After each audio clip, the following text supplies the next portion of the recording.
The simple thing is this, see, if your joy, your sadness, your happiness, your misery is determined by something or somebody around you, the chances of you being joyful in your life is remote. For every one of you, your life is precious, isn't it? It's a precious life. If something is precious, where do you want to invest this life? Into what do you want to invest this precious life? If this is a worthless life, throw it somewhere. If this is a precious life, what do you want to invest this life into? If you look at it this way, you will find something truly worthwhile to do. If you think in terms of how to earn a living, how to get this kind of thing, that kind of thing, then you will do something silly that you will regret for the rest of your life. Most people are a regret. That's why they're going around joylessly, because they're not doing what they want to do. They are not creating what really matters to them. They're doing something for a living. Earning a living is not a big deal for a human being. Every creature, every worm, insect, bird, animal is earning their living, isn't it so? With such a big brain, what is a big deal about earning a living? See, your ability to do things is not because you want to do things. I want to do something is my desire. Desire is just an intention. An intention won't make things happen. An intention will only set direction. Still you have to make the journey. We become too goal-oriented. Goal-oriented means we are interested in the consequence, but we are not interested in the process. Process is an end in itself. If you are absolutely devoted to the process, something will come out. But now we are interested in the consequence, not in the process. This goal-orientedness, I want to get there, I want to get there. No, I want to win the race. See, if you treat life as a race, if you have to win it, you have to get to the finish line soon. You want to? If you get to the finish line ahead of all these people, you won the race. You know what the finish line is? We'll be negotiating where to bury you.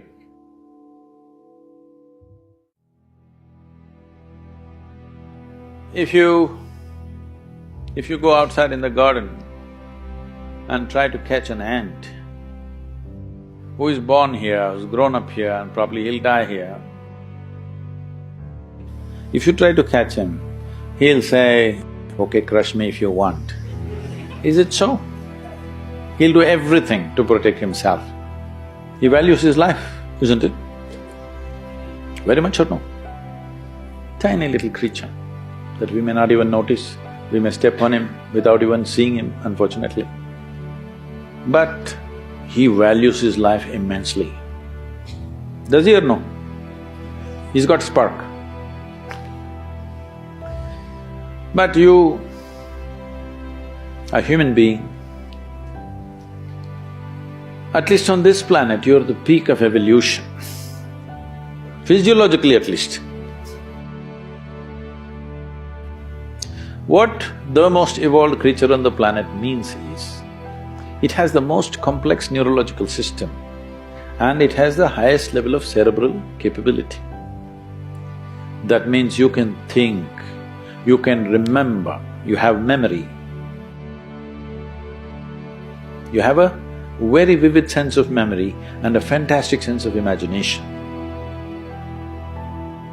An ant doesn't have such a vivid sense of memory,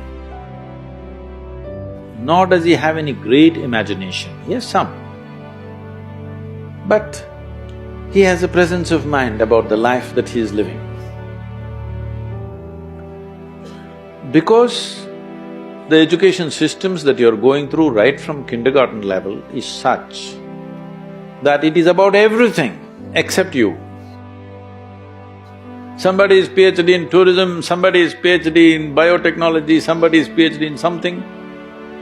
Nothing about this. How does this function? There is no attention at all. A human being exists in 3 times. He lives because of the richness of his memory. The present experience is important, and how vivid is your imagination for tomorrow is very important.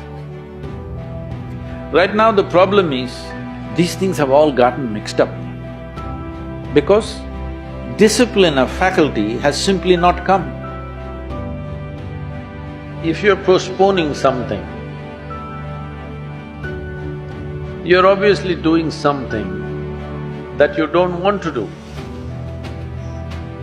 If there is something that you really want to do, will you postpone it or prepone it? Do you see somebody is waiting for someone they badly want to see? Only 10 minutes. In the 10 minutes, they will look at the watch 25 times. Why? They want to prepone it. You're doing something that you don't want to do, so you want to postpone it. I'm asking, why are you doing something that you don't want to do?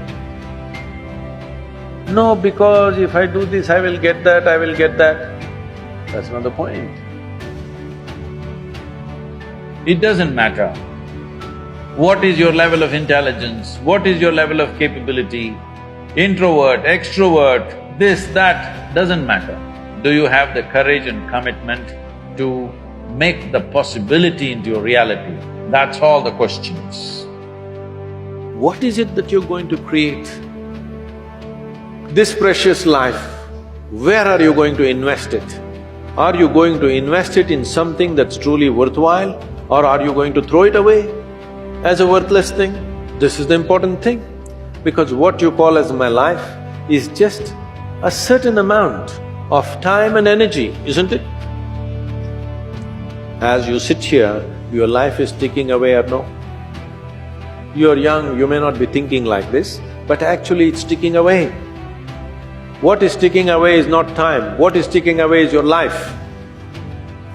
So this energy that you call as my life, how are you going to invest it? Because if you're doing something truly worthwhile, it gets over before you know what happened. Only if you're doing something worthless, it feels like a long life. Something that happened 10 years ago, you can still suffer, isn't it? Huh? Something that may happen day after tomorrow, you already suffer. What happened 10 years ago or even 10 days ago, does it exist right now? Does it exist right now? No. What may happen day after tomorrow, does it exist right now? No. So if you suffer something that does not exist, should we call you sane or insane? Success means what? I made it. What did you make? I bought a house site. You think that's an achievement? I got a job.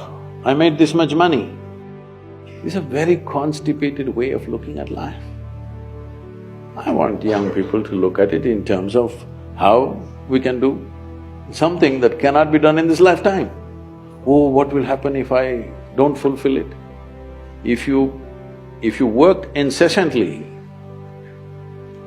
and still at the end of your life the job is not done, it doesn't mean you're a failure, it means you had a great vision. That's what it means.